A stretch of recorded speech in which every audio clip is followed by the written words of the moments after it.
Welcome to another episode 5 of Bars and Threads, a purist of hip hop head, Jhob 360, on point to fashion and sneakers to no end. This is Fundamental Facts Friday, people. We finally here. My first origin historical episode. Words have played a big part forever in hip hop. Lyrics and lyricism started with spoken word around 1970. DJ U-Roy invades Jamaican pop charts with 3 top 10 songs using a style known as toasting. The Last Poets released their debut on Douglas Records, combining jazz instrumentals and heartfelt spoken word. So that means that they were like lyrical real early. In 1971, Aretha Franklin released a song called Rocksteady. If you haven't heard it, I won't be referencing that on the Instagram page, but I just want to let you know Rocksteady was the crew that would go around and rule the world in breakdancing. And that was the Rocksteady, Crazy Legs and them. Shout out to Crazy Legs and them. Also in 1972, this is right before 73 when hip hop was born, James Brown releases The Big Payback, which was known as The Key and started the breakbeats and was considered the first blueprint of music pushing the movement. I'm going to end the Triple F chapter, or episode, I should say, right here, because this is the first one, and I got more things. We're going to catch up in time. We're going to get up to this state with it. But in case you don't know hip-hop, or you don't really, are not that much of a fan of it, I just want to break down a couple of key things with hip-hop. The Triple F chapters will only get better. I'm breaking down parts and influences from the beginning till we catch up. The hip-hop quotable for episode 5 is Cannabis, Buckingham Palace. It's one of my favorite hip hop songs from the '90s era, around that gritty, grimy time when Cannabis has some words with one of the goats, LL. But Cannabis, that is one of a fire song right there, and congrats on getting the hip hop quotable for Buckingham Palace. I have a few ratings of albums that came out in the last year. Eminem, The Death of Slim Shady. I rated that album 4.5 mics, and that's well deserved 4.5 mics. I didn't give it 5. It was questionable to reasons why I didn't give it that half, but I didn't feel like that. It was one of those albums that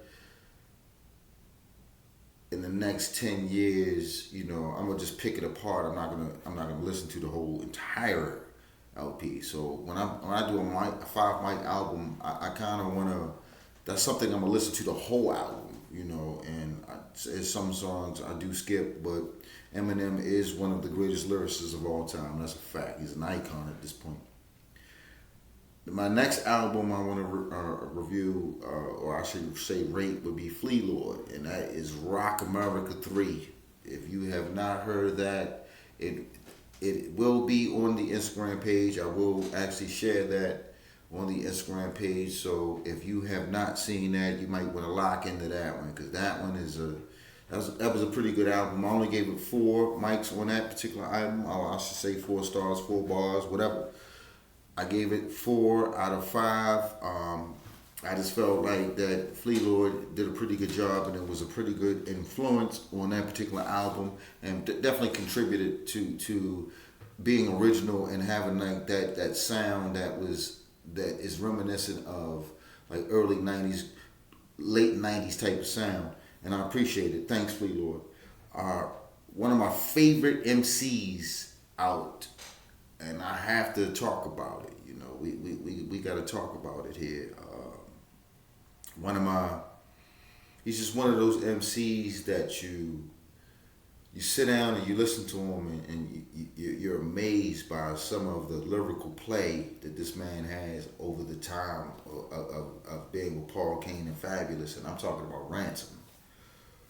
Ransom is an ill lyrical MC, and he's came out within the last year, he came out with 3 albums. All of those will be on the Instagram page, I promise you. The first album that I rated, which was his last album, and that was a duo album with Dave East, is called The Final Call, and I rated that 4.5 mics. salute to Dave East. Tremendous work this year.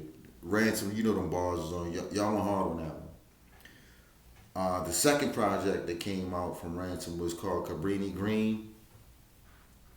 Good opus. That was a great project right there. I honestly have to give it to you, Ransom, but I only give it 4 because of the beat selection.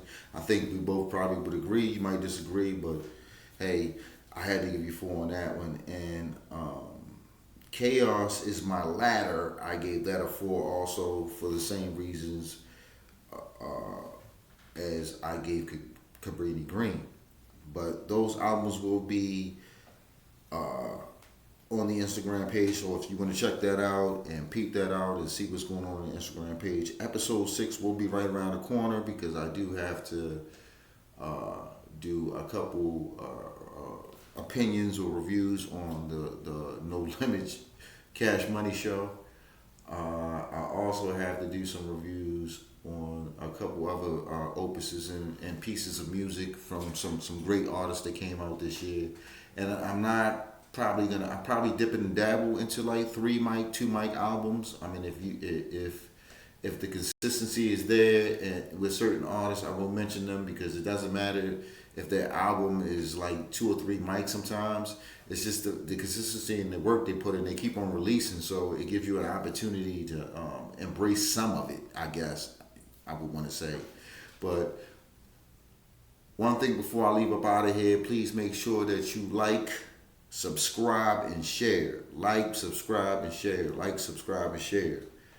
And this is another episode of Bars and Threads. A purist, a hip hop head, Joe 360. And guess what? I'm out.